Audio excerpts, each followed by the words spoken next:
We provide you the platform to turn your dreams into reality. Give wings to your aspirations with KR Mangalam University.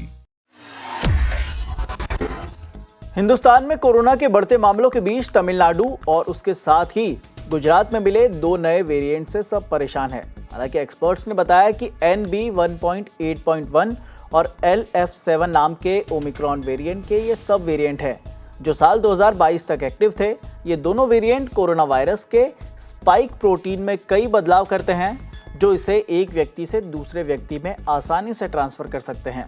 इसमें लोगों में ये variant फैलने का जोखिम और ज़्यादा बढ़ जाता है। हालांकि डरने जैसी बात नहीं है। एक्सपर्ट्स क्या कहते हैं वो सुनिए।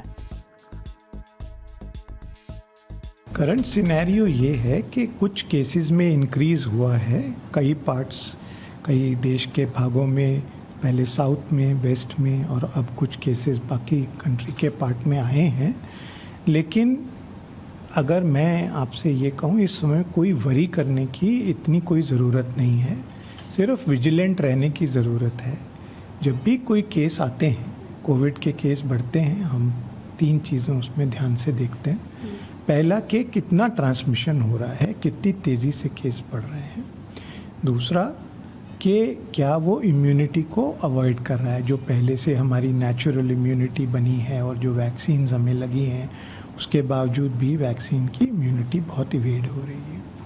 तीसरी जो सबसे ज़रूरी चीज़ है इन दोनों से भी ज़्यादा, वो ये है कि क्या जो हमारी सिवेरिटी अभी की इन्फेक्शंस की है, क्या वो पहले से ज़्यादा है या जैसे ओमिक्रॉन की थी, जैसे चल रही थी, उसी तरह से लो सिवेरिटी के केसेस हैं जिसमें कि ज़्यादातर केस एसिम्प्टोमेटिक या जो माइल्ड सिम्टम्स के साथ होते हैं वह है कि नहीं। तो ये 3 चीज़ें हम देखते हैं उससे पहले के कहने के कि किसी चीज़ को वरी करने की ज़रूरत है। तो ये अभी तक इस तरह से ये अंडर मॉनिटरिंग है। इसमें इस वक्त कोई बहुत बड़े कंसर्न की ज़रूरत नहीं है, लेकिन हम उसको मॉनिटर कर रहे हैं और साथ साथ जो चीज़ें चाहिए उसके लिए तैयारी कर रहे हैं। हमने सीक्वेंसिंग, तीसरी चीज़ होती है कि हम देखना चाहेंगे कि कौन सा वेरिएंट आया है, क्या वो कोई अलग वेरिएंट तो नहीं है। तो जो वेरिएंट्स अभी तक साउथ और वेस्ट इंडिया के थे, वो जो हमने कुछ वेरिएंट सीक्वेंस किए हैं उसके हिसाब से ये वेरिएंट्स जो हैं वो ज़्यादा सीवियर नहीं हैं पुराने ओमिक्रॉन वेरिएंट से। ये 4 वेरिएंट्स हैं जो हमें मिले हैं। LF7 सीरीज़ है, XFG सीरीज़ है, JN1 सीरीज़ है और NB 1.8.1, इन दैट ऑर्डर ये हमें मिले हैं।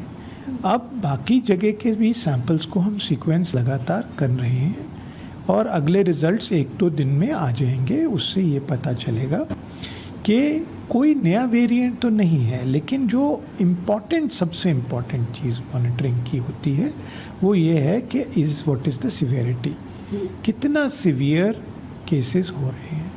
और इस वक्त सिवियर केसेस बहुत ही कम है और इस वजह से मैं ये कहना चाहूँगा कि जो आपका प्रश्न था कि क्या हमें बहुत चिंता करने की ज़रूरत है, जनता को उस तरह की चिंता करने की ज़रूरत नहीं है। विजिलेंट ज़रूर सरकार और सारी एजेंसीज उस पर विजिलेंट हैं, देख रही हैं कि क्या सिचुएशन बनती है।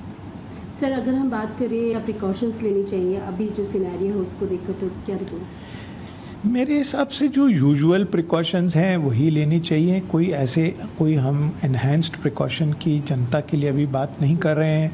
लेकिन यदि कोई कैंसर का मरीज़ है, यदि किसी को कोई और बहुत इम्यूनिटी की प्रॉब्लम है, तो वो जनरली ही हम उसको ये सलाह देते हैं कि कोई भी इन्फेक्शन से बचे। वो खाली सिर्फ कोविड की वजह से ऐसा हमें कोई नहीं लग रहा है कि इस वक्त जनता को कोई अलग तरह का प्रिकॉशंस लेने की आवश्यकता है। सर, इन फ्यूचर अगर ज़रूरत पड़ती है और लगता है कहीं सिवियरिटी है, तो क्या वैक्सीन को लेकर हमारी तैयारी पूरी है?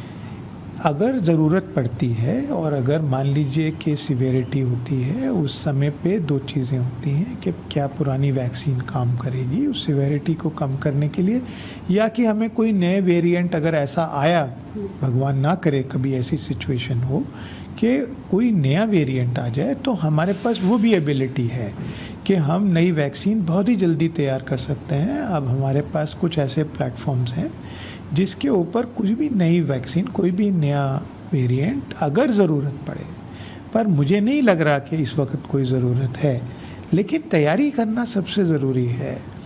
ये हम इसके लिए तैयार हैं कि कोई नया वेरिएंट आए तो जल्दी वैक्सीन बनाई जा सकती है, लेकिन इसकी ज़रूरत अभी नहीं।